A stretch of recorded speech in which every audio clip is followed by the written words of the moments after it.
From Pacifica, this is Democracy Now! Been picketed since 1975.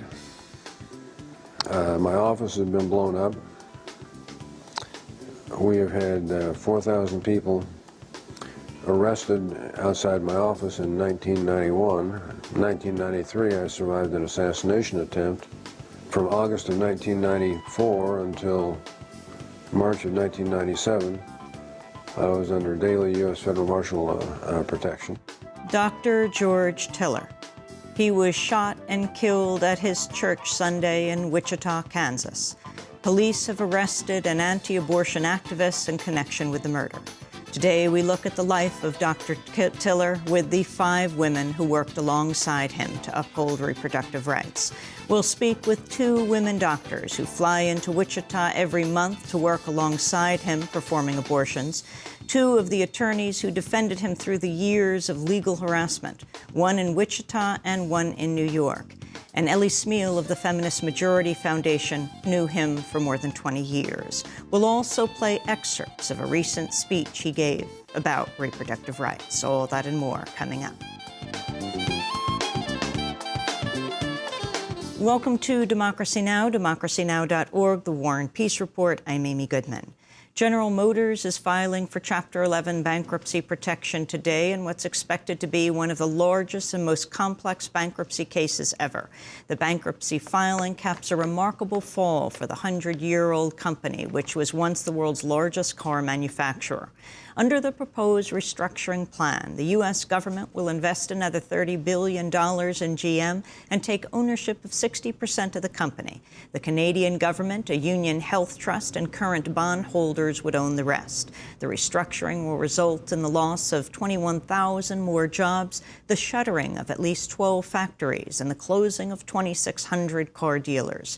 President Obama is expected to outline the proposed restructuring in a speech today. Administration officials said the government will remove itself from day-to-day operations of GM once a new management team is in place. Congressman Dennis Kucinich of Ohio urged the White House not to subsidize GM's overseas growth at the expense of U.S. workers. In a statement, Kucinich said, quote, "We must not allow GM to use U.S. taxpayer dollars to close plants in America in order to open markets for products made in China and other countries." Residents of Detroit said they're saddened and anxious by the bankruptcy of GM.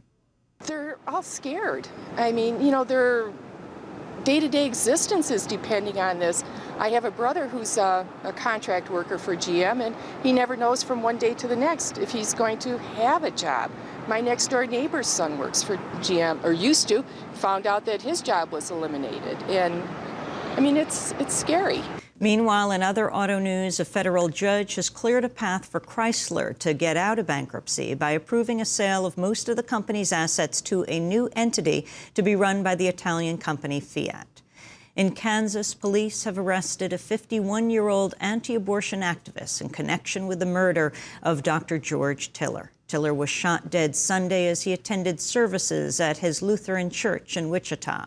The National Abortion Federation says Dr. Tiller is the 8th abortion provider to be assassinated in the United States since 1977.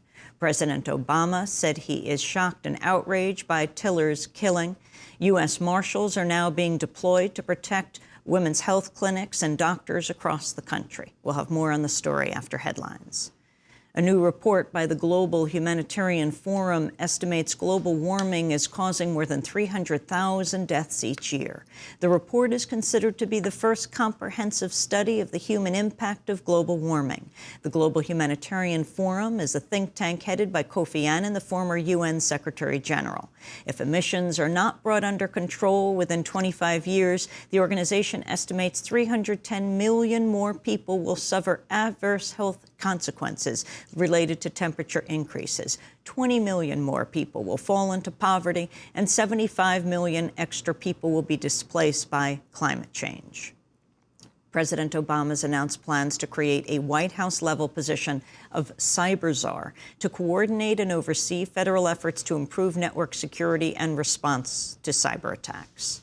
It's now clear this cyber threat is one of the most serious economic and national security challenges we face as a nation. It's also clear that we're not as prepared as we should be, as a government or as a country.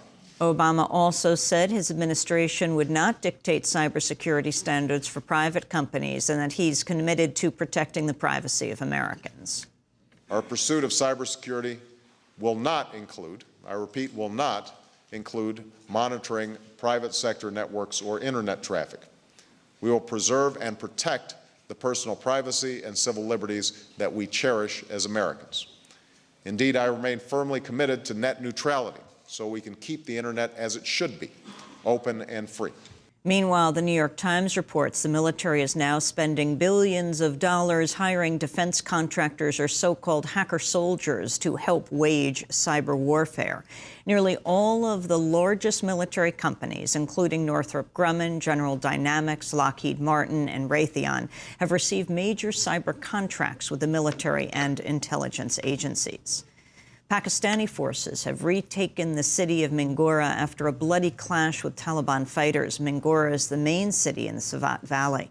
Red Cross officials said Pakistan civilians in the region are in dire need of aid. Houses have no running water, no power, and food is scarce. The fighting has forced 3 million people to flee their homes. The head of the U.S. Central Command, General David Petraeus, admitted in a television interview that the United States has violated the Geneva Conventions. Petraeus made the comment while expressing support for President Obama's decision to ban certain extreme interrogation techniques, but he did not specifically say which parts of the Geneva Conventions had been violated. When we have taken steps that have violated the Geneva Convention, we rightly have been criticized. And so as we move forward, I think it's important to, again, live our values, to live the agreements that we have made in the international justice arena, and to practice those. The Obama administration has urged the Supreme Court to reject a petition filed by 14 Chinese Uyghurs held at Guantanamo, seeking their release into the United States. The Uyghurs are still being held at Guantanamo, even though they're no longer considered enemy combatants.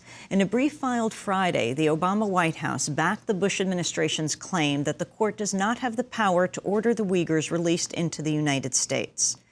The Obama administration is also urging the Supreme Court to throw out a lawsuit filed against the Saudi royal family, brought by families of victims of the September 11th attacks. The lawsuit accuses Saudi Arabia of helping to finance al-Qaeda prior to the attacks that were carried out by 19 men, including 15 Saudis. The Justice Department filed the brief on Friday, less than a week before President Obama is scheduled to travel to Saudi Arabia to meet King Abdullah. In a weekly radio address, President Obama defended his decision Saturday to nominate federal Judge Sonia Sotomayor to the Supreme Court after days of attacks by Republican lawmakers and activists. If confirmed, Sotomayor would become the first Latina to serve on the high court. There are, of course, some in Washington who are attempting to draw old battle lines and playing the usual political games, pulling a few comments out of context to paint a distorted picture of Judge Sotomayor's record. But I'm confident that these efforts will fail, because Judge Sotomayor's 17-year record on the bench, hundreds of judicial decisions that every American can read for him or herself, speak far louder than any attack. Her record makes clear that she is fair, unbiased, and dedicated to the rule of law.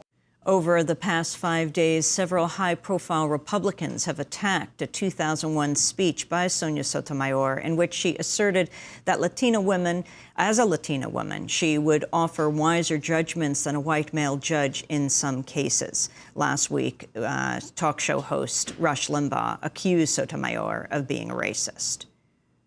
She brings a form of bigotry or racism to the court. How can a president nominate such a candidate? And how can a party get behind such a candidate? That's what would be asked if somebody were foolish enough to nominate David Duke or pick somebody even less offensive